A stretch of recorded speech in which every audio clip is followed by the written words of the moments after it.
Mi homenaje justamente tiene que ver a los puntos que puse, digamos, en discusión en la Cámara, porque se cumplió en esta semana 38 años de un golpe de Estado que, digamos, surtió efectos muy caros para el conjunto de los trabajadores y las trabajadoras en este país.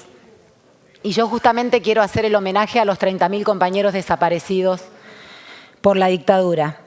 Esos compañeros, lejos a lo que se pretendió hacer creer, que eran militantes de organizaciones guerrilleras armadas, muchos de los compañeros detenidos, desaparecidos y exiliados fueron trabajadores,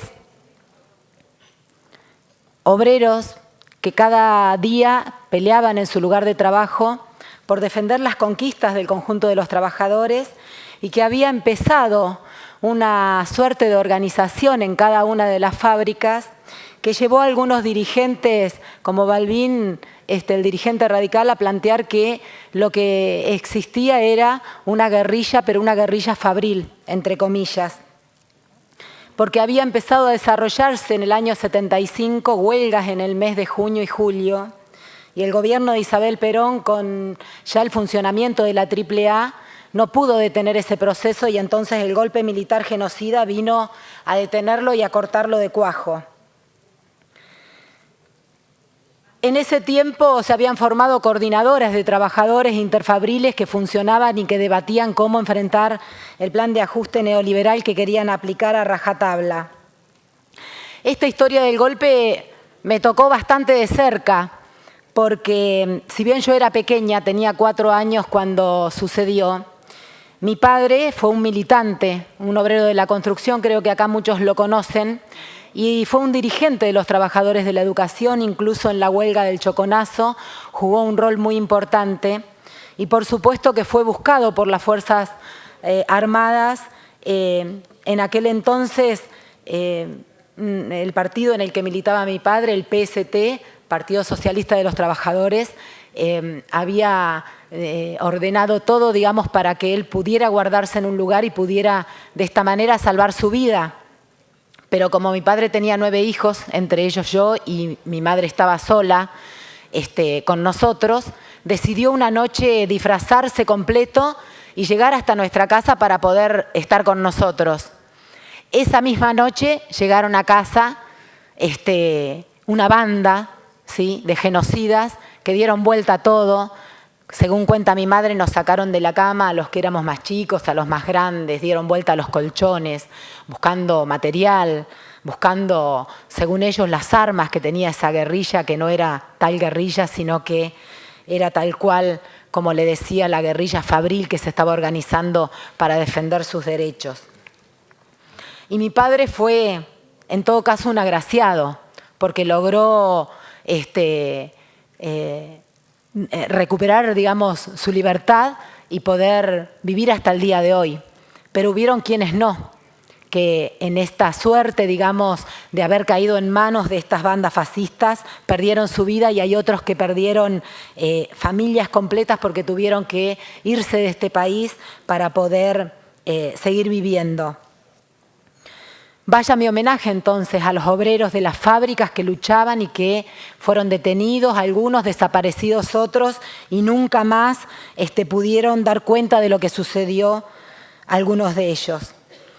Pero también entre los obreros se encontraba una camada importante de militantes de organizaciones de izquierda, que en aquel momento, como lo hago yo, como lo hacen otros compañeros militantes de organizaciones de izquierda, dedicaban su vida por defender una sociedad más justa, una sociedad sin explotación y una sociedad donde querían instaurar un modelo distinto al que tenemos hoy, una sociedad socialista, para que todos y todas de verdad seamos iguales. Por eso queremos desde esta banca, señora presidenta, plantear con absoluta claridad que acá no hubo 2 demonios.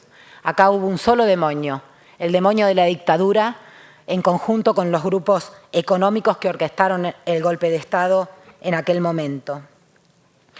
Y lo hicieron para imponer un modelo económico neoliberal que a nuestro criterio continúa hasta el día de hoy.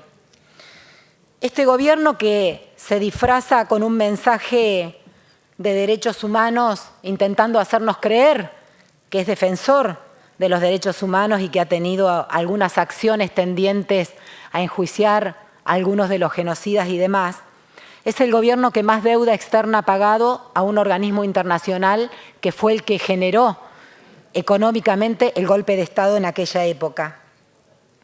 Ha crecido monstruosamente esa deuda externa a pesar de que se ha pagado más que nunca.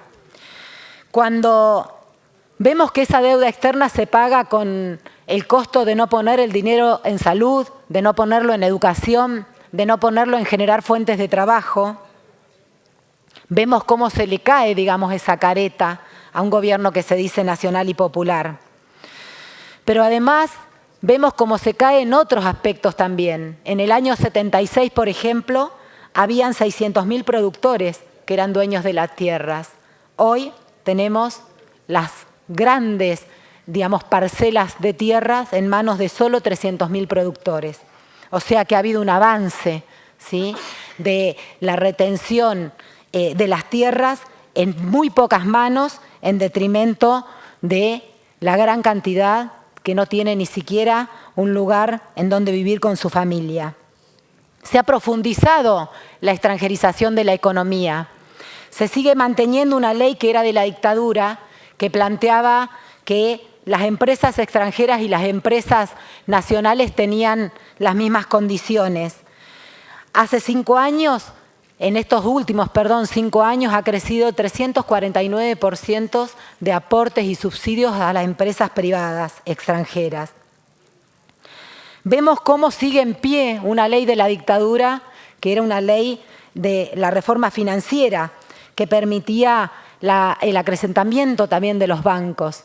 En el año 2013, de las 10 empresas que más crecieron y abultaron sus ganancias, 5 de ellas son bancos.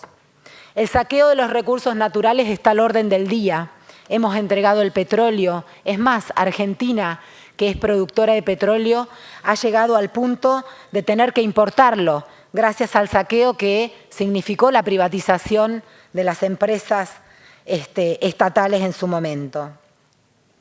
Cuando vemos que la Argentina tiene una organización tributaria, una estructura tributaria absolutamente regresiva, donde el impuesto que mayor importancia tiene es el IVA, que es el que se aplica al consumo popular en este país, y que justamente producto de todas estas acciones y estos pilares del modelo económico que se mantienen hasta hoy, nos han llevado a que tengamos en el país el 75% de los jubilados que viven con jubilaciones de miseria, de 2.750 pesos, mientras la presidenta se jacta de que cada 6 meses o cada 1 año tienen el revalúo de dichas jubilaciones. ¿Qué jubilado puede vivir con 2.700? ¿Me permite interrumpirla, diputada? Usted sabe que yo soy muy respetuosa del uso de la palabra de todos los miembros de esta Cámara. Pero también me gusta que se sea respetuosa de lo que se está hablando. Esta es la hora de homenajes. Usted empezó con un homenaje, pero a mi entender, humilde entender, lo que usted está haciendo en este momento es el uso de su palabra en otros asuntos. Y otros asuntos va después de una serie de personas que pretenden hacer homenaje. Entonces, lo que le pido, además estamos escasos de tiempo y hay una lista de 12 oradores, ¿no es cierto?, que vamos a tener que extender la hora de otros asuntos, que realmente el homenaje sea un homenaje. Ahora, a menos que yo esté muy equivocada, usted ha virado de lo que empezó con un homenaje hacia los 30.000 desaparecidos a un relato del tema político de este momento que correspondería a otros asuntos. Entonces le pido, por favor, retome el tema de homenajes, ciérrelo y anótese para otros asuntos cuando corresponda. Sí, señora presidenta, yo voy a disentir con usted, porque el homenaje a los 30.000 desaparecidos tiene que ver justamente con homenajear una lucha que sigue más vigente que nunca. Porque justamente los 30.000 desaparecidos peleaban contra un modelo económico que nos dicen que se terminó. Y yo estoy explicando por qué no y por qué estamos desde esta banca reivindicando la lucha de los 30.000 compañeros detenidos desaparecidos y que esa lucha sigue más vigente que nunca. Así que voy a continuar con mi homenaje a aquellos 30.000 desaparecidos que pelearon contra este modelo económico. Tiempo. Se acabó su tiempo, diputada.